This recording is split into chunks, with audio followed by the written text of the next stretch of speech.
Assalamualaikum warahmatullahi wabarakatuh. Sahabat-sahabat Pilas sekalian, apa kabarnya? Saya doakan kita semua dalam keadaan sehat walafiat, dimudahkan segala urusan dan limpahi rezeki Allah Subhanahu wa taala. Pada video kali ini saya akan memberikan paparan tentang kewirausahaan.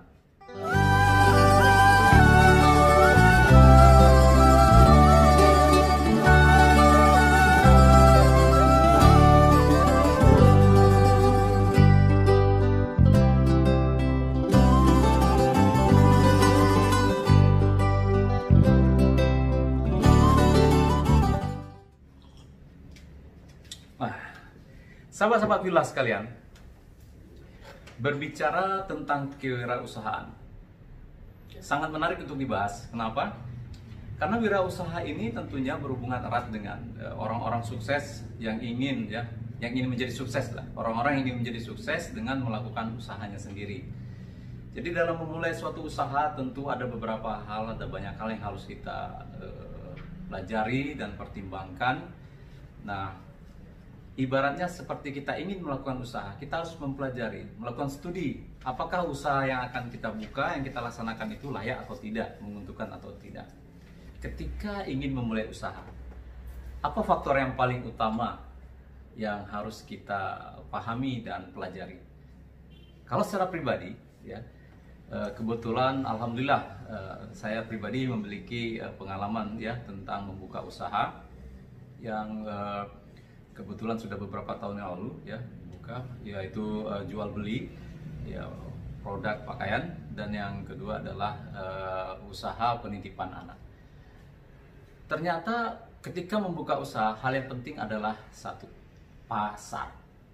Pasar ini adalah konsumen.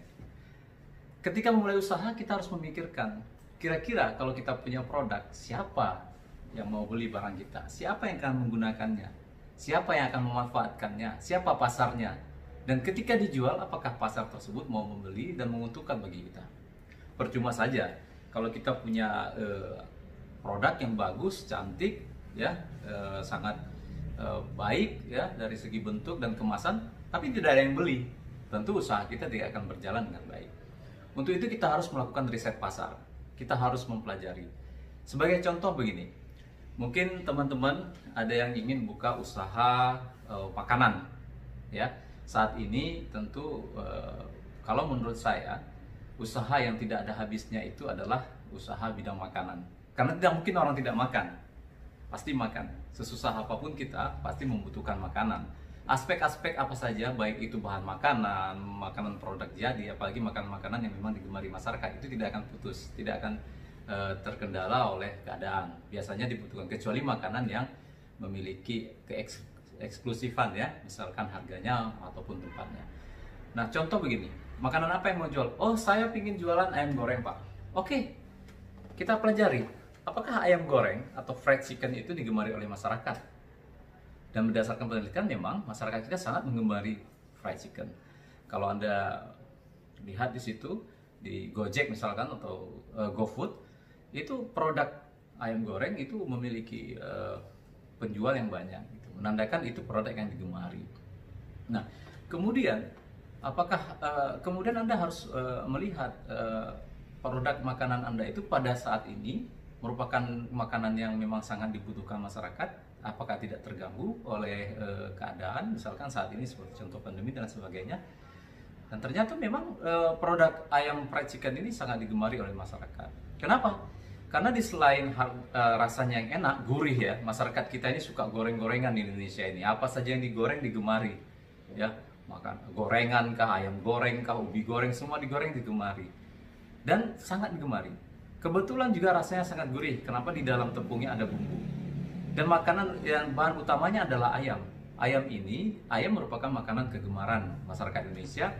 Walaupun dia bisa dibilang makanan yang bahannya cukup, harganya juga ya, tidak murah-murah amat, tapi masyarakat sangat gemar.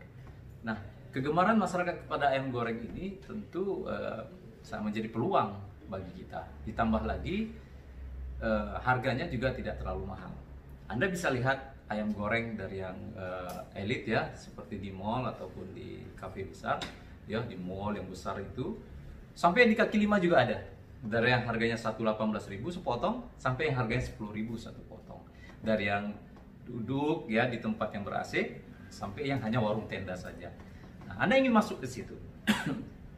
tentunya segmen pasar yang Anda lihat yang seperti apa? Nah, pelajari kembali. Anda mau jualan ayam goreng yang di mall atau punya kafe sendiri yang ada fasilitas AC, atau hanya jualan di depan rumah ataupun di pinggir jalan yang hanya bermodalkan styling ya, rak, dan kemudian ada sedikit atap. Ini tentunya berhubungan juga dengan modal yang Anda miliki. Nah, modal yang Anda miliki, kemampuan Anda untuk memodali usaha Anda tentu berhubungan erat dengan hasil nanti yang Anda harapkan, begitu. Nah, ini harus kita lakukan riset. Dari produk yang kita jual, kita akan tahu siapa yang akan mengkonsumsi produk kita ini. Kalau kita jualannya di kafe, tentu kita mengharapkan masyarakat menengah ke atas dan harganya juga lumayan. Kita akan melihat kembali di pasar tersebut, apakah persaingannya cukup banyak atau tidak banyak, atau adakah warung-warung ayam goreng yang bentuknya kafe-kafe mewah misalkan, atau itu hanya identik dengan masyarakat warung-warung pinggir jalan. Nah, itu aspek pasar yang harus Anda lihat dan berhubungan erat dengan kemampuan Anda untuk memodali usaha Anda tersebut dan kemampuan Anda untuk mengambil keuntungan dari situ.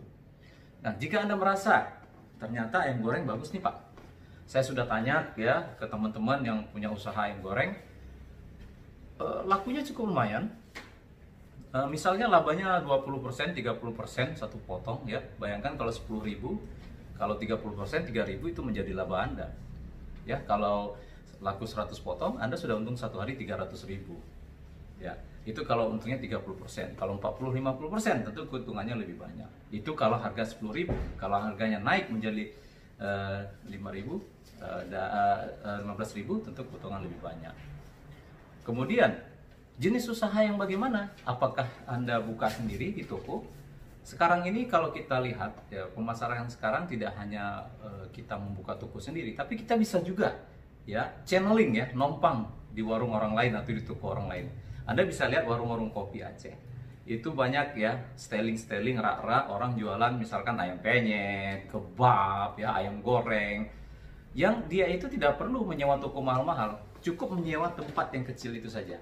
Misalkan satu malam 10.000 atau 5.000 per malamnya atau per bulannya ya.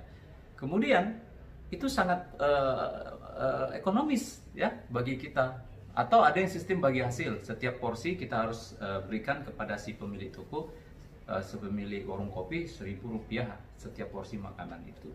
Saya kira itu lebih hemat ya bagi kita. Kita cukup menyediakan rak, modalnya tidak terlalu mahal, hanya sekitar 1,5 juta. Kemudian penggorengannya, ayamnya, dan kemudian kemasannya ya. Kalau memang yang model take away atau model pakai kertas segala macam, kita tidak perlu sewa toko. Dan pembelinya ya, orang yang ngopi pasti makan juga, kebanyakan begitu. Dan pembeli dan customer kalau warung kopi merupakan calon customer kita juga. Dan tentunya yang paling penting, karena kita juga di sini banyak konsumen muslim ya.